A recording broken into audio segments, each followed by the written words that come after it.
3,191 Bitcoin in brief. Monday, Chief Strategist Quits Bitfinex, Cryptos Climb Capitol Hill. In today's edition of Bitcoin in brief, U.S. person Phil Potter, Chief Strategy Officer at crypto exchange Bitfinex, is departing the company as it pivots away from the United States.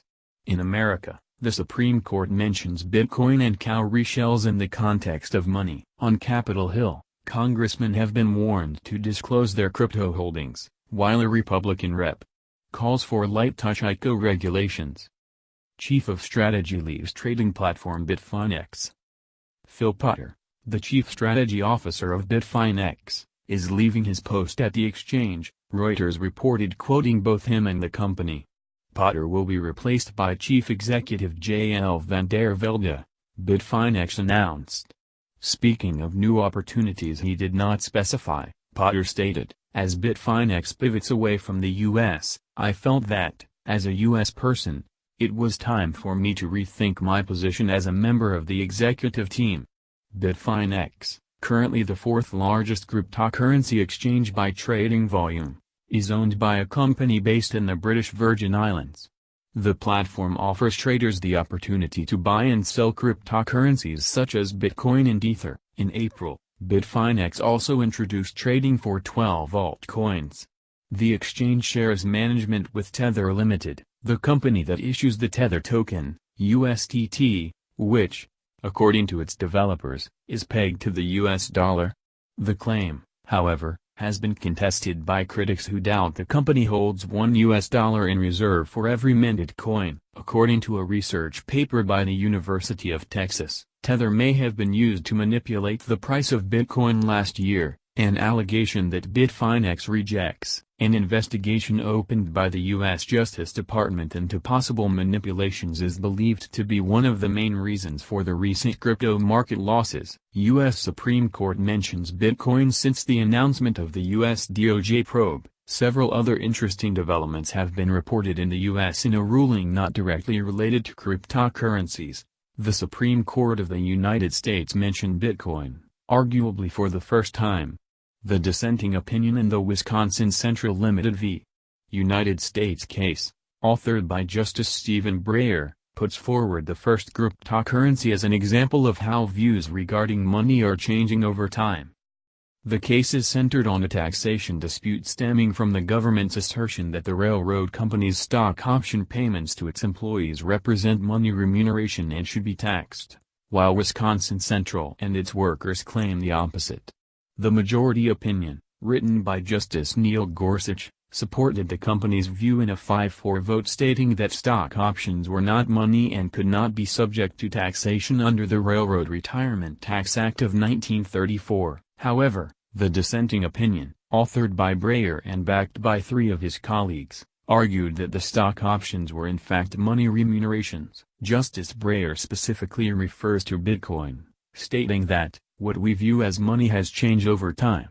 Cowrie shells once were such a medium but no longer are. Our currency originally included gold coins and bullion, but, after 1934, gold could not be used as a medium of exchange. Perhaps one day employees will be paid in Bitcoin or some other type of cryptocurrency." Nothing in the statute suggests the meaning of this provision should be trapped in a monetary time warp, forever limited to those forms of money commonly used in the 1930s. U.S. congressmen advised to disclose crypto holdings. The members of the House of Representatives will have to disclose information about their investments in Bitcoin and other cryptocurrencies. The obligation covers holdings of more than $1,000 in U.S. dollar equivalent, according to an announcement issued last week by the Committee on Ethics of the Congressional Lower House. The memorandum to all House members, officers and employees reads, "In particular, the committee has determined that with respect to financial disclosure,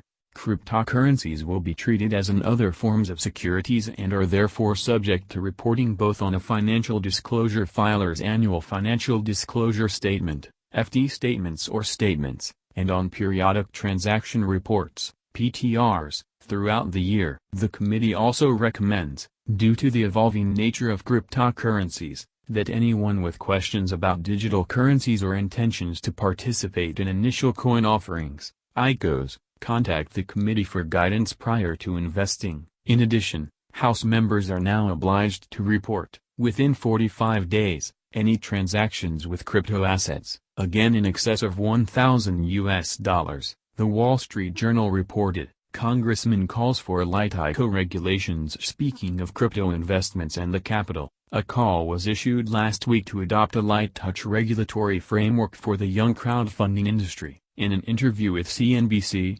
Representative Warren Davidson, RO, said, "We want to make sure that the United States capital markets stay strong and vibrant, and one of the ways to do that is to provide regulatory certainty." Davidson, who is a member of the House Financial Services Committee, said lawmakers have been working with representatives of the industry, including regulators, to determine how regulations should be shaped in order to drive capital. He also noted that right now there are concerns that there is a regulatory arbitrage going on and that everything starts looking as a security to a securities regulator. The congressman also shared concerns that without coherent regulations the ICO sector in the U.S. may end up being regulated by a disparate patch of court rulings. "We want to protect that market," Warren Davidson emphasized. What are your thoughts on today's Bitcoin and brief topics? Let us know in the comments section below. Images courtesy of Shutterstock.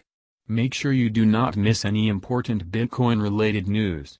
Follow our news feed any which way you prefer, via Twitter, Facebook, Telegram, RSS or email. Scroll down to the bottom of this page to subscribe.